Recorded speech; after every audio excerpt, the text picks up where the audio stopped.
বিয়ে হয় তখন পালকিতে করে নিয়ে আসছে। ওর আম্মার কাছ থেকে শুনেছে পালকি সম্পর্কে, এই জন্য বলতে পারলো।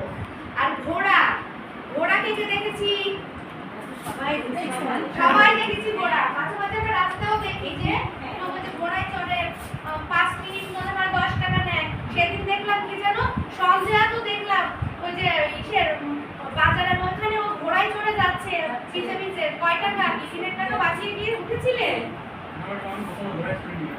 না, তোমাকে ধরে গেছি। হ্যাঁ হ্যাঁ, তোমাকে দেখেছি, আমি কন্ট্রাক্ট দিয়ে দেখেছি।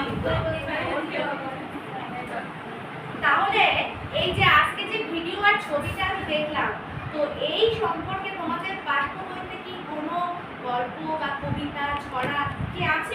মিল আছে? মিল আছে? মিল আছে?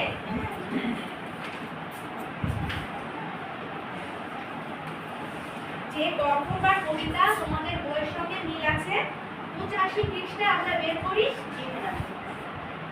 পালকি নিয়ে যে গল্প বা কবিতাটা আছে তার নাম হলো বীর পুরুষ।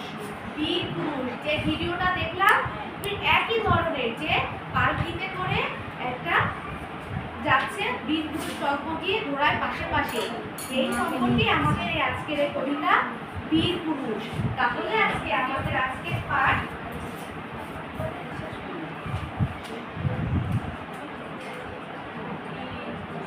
বীর পুরুষ। আমাদের আজকের পাঠ বীর পুরুষ।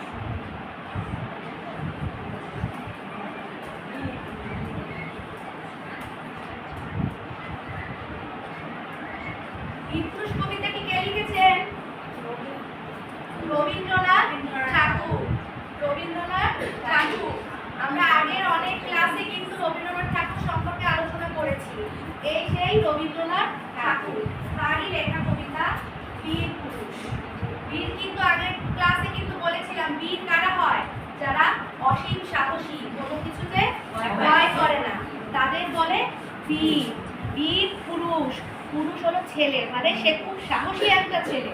এজন্য আমাদের কবিতার নাম হয়েছে, কবি দিয়েছেন বীর পুরুষ। কবিতাটা প্রথমে আমি তোমাদের সুন্দরভাবে আবৃত্তি করে শোনাবো। সুন্দরভাবে আবৃত্তি করব, তোমরা মনোযোগ সহকারে আমি যেভাবে করি ঠিক সেভাবে তোমরা আবৃত্তি করবে। প্রথমে আমার আবৃত্তিটা শোনো। বীর পুরুষ, রবীন্দ্রনাথ ঠাকুর। মনে করো যেন বিদেশ ঘুরি, মাকে নিয়ে যাচ্ছি অনেক দূরে। তুমি যাচ্ছ মা পালকিতে চড়ে, দরজাটুকু একটু ফাঁকা। আমি যাচ্ছি রাঙা ঘোড়ার পথে, টক গিয়ে তোমার পাশে পাশে। রাস্তা থেকে ঘোড়ার ঘুরে ঘুরে রাঙা ধুলোয় মেঘ উড়িয়ে আসে। সন্ধে হলো, সূর্য নামে পথে এলাম যেন জোড়া দিঘির মাঠে।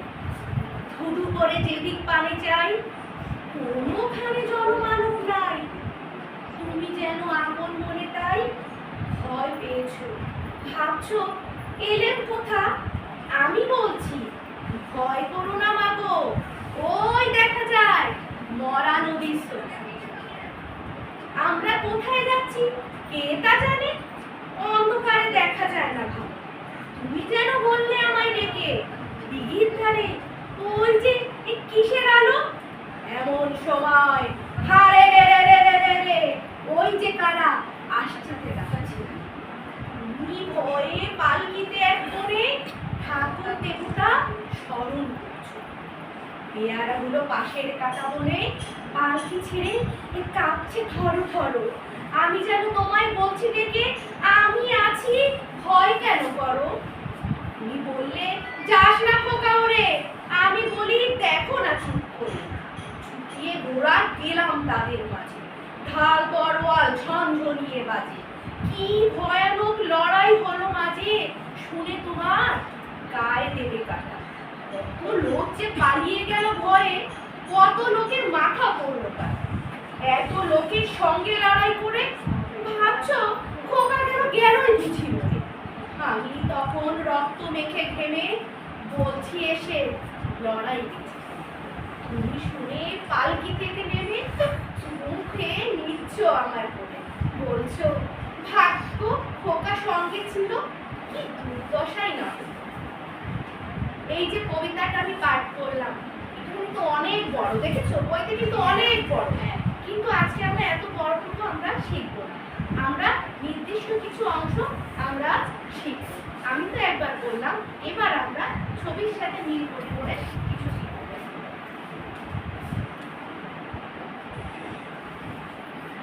মনে করো যেন বিদেশ ঘুরে, আমার সঙ্গে সঙ্গে তোমরাও বলবে, মনে করো যেন বিদেশ ঘুরে, মাকে নিয়ে যাচ্ছি অনেক, একটু জোরে জোরে বলি, আমাদের একটু জোরে জোরে না বললে তো ভালো লাগবে না। তুমি যাচ্ছ পালকিতে মাছ ধরে, দরজাটুকু একটু ফাঁকা।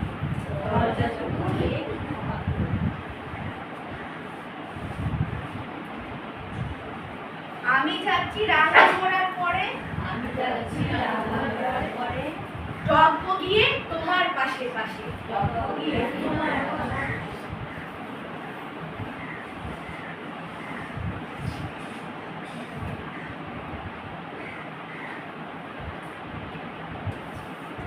রাস্তা থেকে ঘোড়ায় ঘুরে ঘুরে,